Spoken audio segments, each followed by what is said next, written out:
Hello, everyone. Welcome back.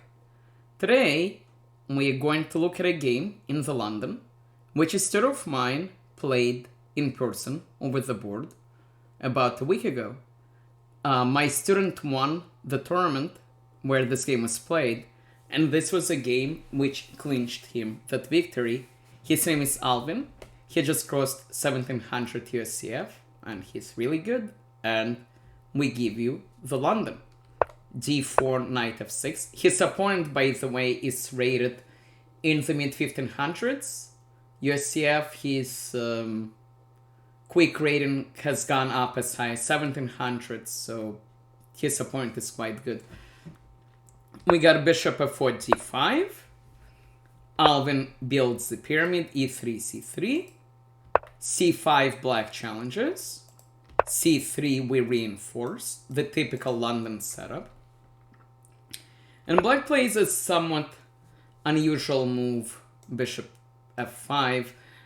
Black seems to be combining two different ideas in one. It's not a very good idea to do it here because, again, the best way of playing is this.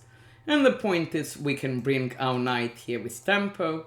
We're going to play b4 a lot of the time to keep the pawn alive, and this is very, very pleasant for white.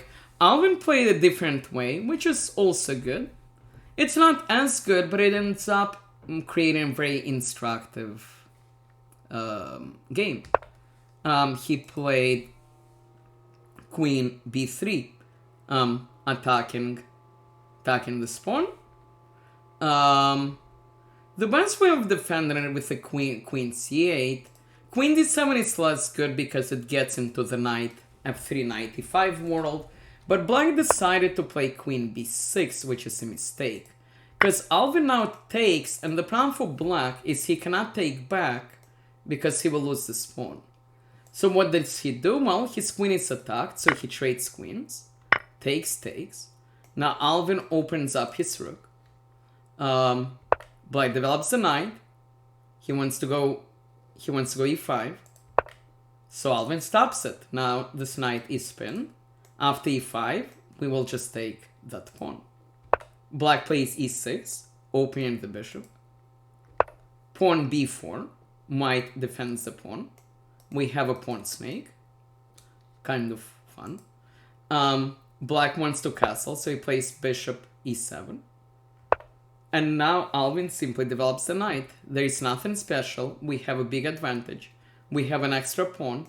We have an open rook. We have two very, very good bishops. The question now is just how to convert. Black castles.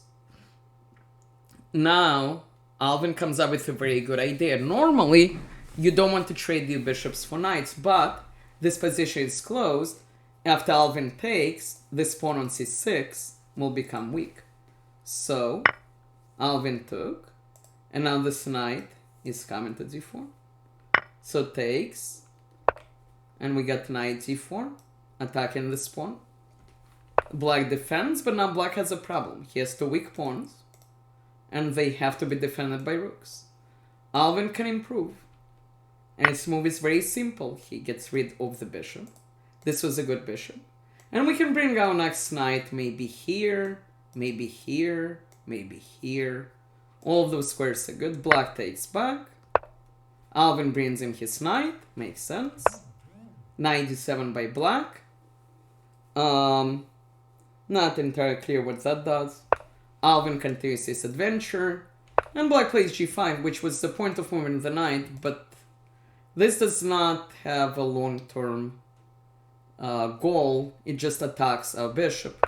Bishop, of course, drops. h5, threatening to trap the bishop. Alvin simply stops it. Black plays g4. Alvin castles. Now the second rook can also activate. Knight f8. Trying to bring the knight around. It's not doing anything here. Alvin continues moving his knight, and good luck defending this pawn. Also, this pawn is still weak. Also, this pawn is still weak. Okay, black throws away a pawn. We have to be a little careful because if we take with this guy, we'll lose this. Taking with this guy is fine, but Alvin came up with something better.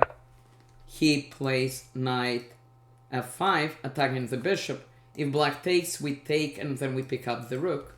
So black probably should have kept more pieces on the board, but black did this. And now Alvin picks up another pawn, takes, takes, takes. He's up 2 pawns. Again, this is still weak.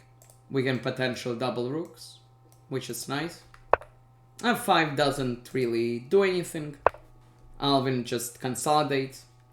Black improves the king. Alvin continues pressuring weak pawns. Rook a1 is coming. Knight g6. Alvin decides to keep the bishop alive. Why not? It's a good bishop. Black improves the king. Rook a1. Attacking this pawn. f4. Black decides to improve the king. Alvin takes, and this game went on for another 10 moves or so, and Alvin eventually won. But as you can tell, this is just clear conversion. One thing to remember if you play in the London, there are 2 points here. Point 1, whenever this bishop moves, there are 2 things which happen. Normally, this square becomes a little weak, and we like bringing our queen here. But there is a second idea to remember in addition to this, which is sometimes you can just grab the pawn, because then you can move the knight here with tempo, and that could be really nice. Alvin used one of those ways, and black did not play the best way. Black played the most logical way, but he missed this, and then Alvin with a very smooth conversion. I hope you enjoyed this video. I hope you learned something to Alvin. Very impressive, 1700. Cannot wait to see what you accomplish next. Thank you all for watching, and I'll be back soon.